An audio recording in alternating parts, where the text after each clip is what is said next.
The Skywalker Saga was a video game that released on April 5th this year, after almost 3 years of waiting. And well, did it meet those expectations of waiting for 3 years? I would say yes. And many people would agree with me. If you look at the reviews, they have been very good. The game was a great success both financially and critically, which is surprising, as many people thought that it might have disappointed as the expectations would have been too high. But I would say it lived up to its expectations. Now, there has been countless videos on this game, both about the negatives and positives, some even an hour long.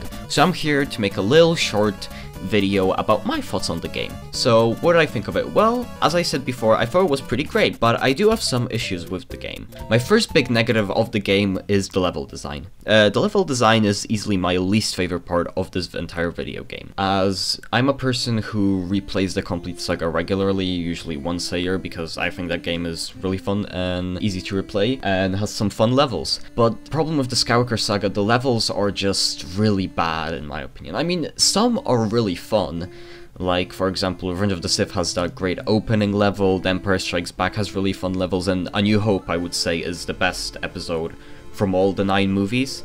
If you didn't know, basically every movie, the game is based off the 9 theatrical released Star Wars movies, the Skywalker movies, so no Rogue One and Solo, and on each of those movies you get 5 levels. So A New Hope was definitely my favorite episode, as I thought that the levels in that episode were the best. But back to the level design. Basically my problem is some of the levels are either really short, or they take place during the blandest scenes. For example, in The Phantom Menace, the first level is in negotiations, like in the first Star Wars game, which could be a fun Qui-Gon and Obi-Wan level. That level takes place in the overworld, which is my big issue with this game. Some really big story elements are taking place in the main hub world, and you can't replay them. For example, the first level of the Phantom Menace is the Bongo Ride, which I would say is a really bland level and really short. Meanwhile, negotiations could have been a long level. And that's the main issue with the levels in general. Outside of the boss fights, the main levels are really short. You can like play every episode in an hour, which I guess is alright, as that means 9 hours of gameplay. But sometimes it's even less than an hour per episode, it's like 40 minutes.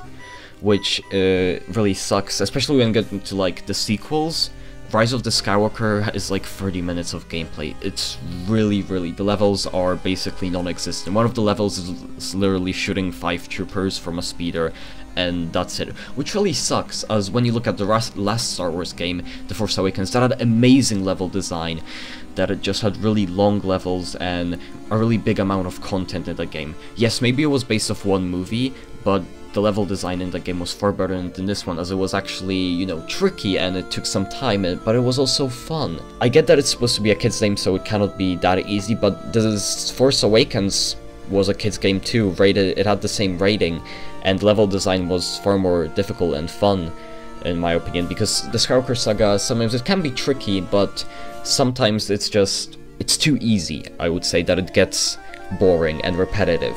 Some of the puzzles are literally just place this block with the Force that way, and it's not really creative like in the previous LEGO games. So the levels are, in my opinion, definitely the thing that brings this game down.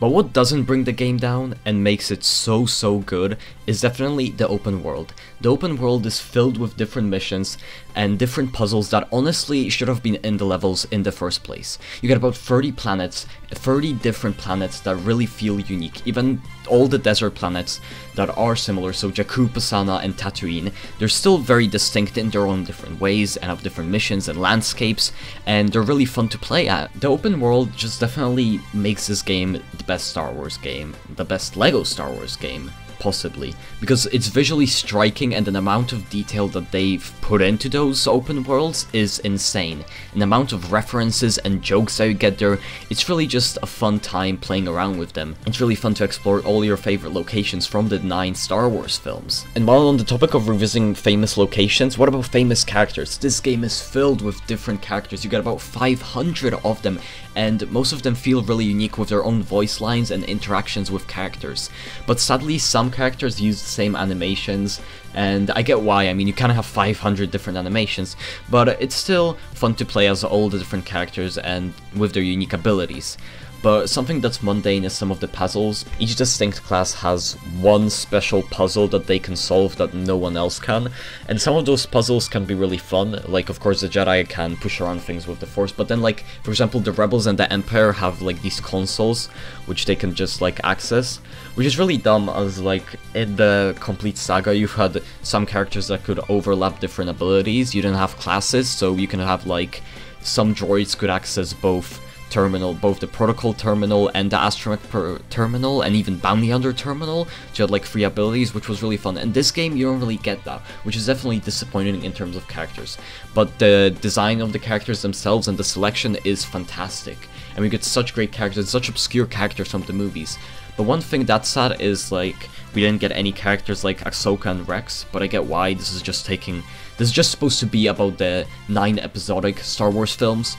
But then we got, like, Grabola the Hutt as a playable character, which is really weird, as we got her instead of Rex or someone, but I won't complain, as we got many other great characters. And last thing that I want to mention is, unfortunately, another negative, which is the co-op. The co-op in this game sucks, absolutely.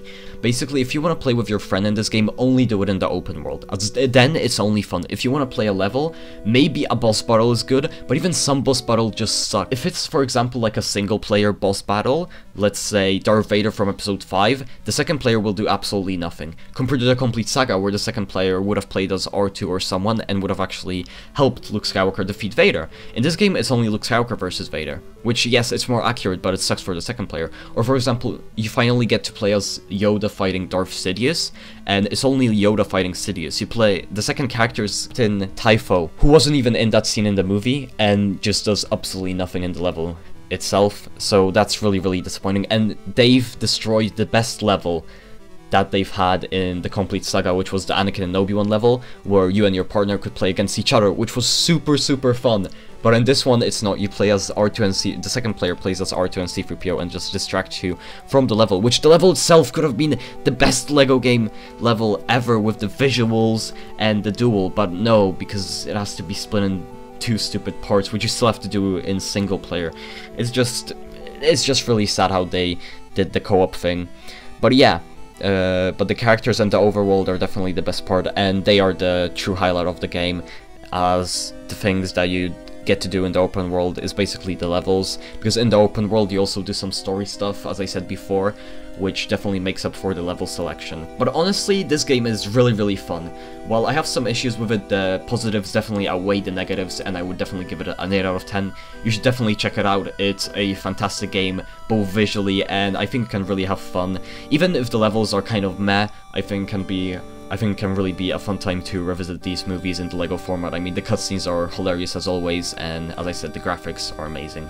So yeah, just a really, really fun game, and that was it for my little short review. So yes, Skywalker Saga did not disappoint, and it does hold up, and I would argue that in many places it's better than the complete saga. So yeah, I hope you enjoyed this little video, and I'll catch you guys later. Bye!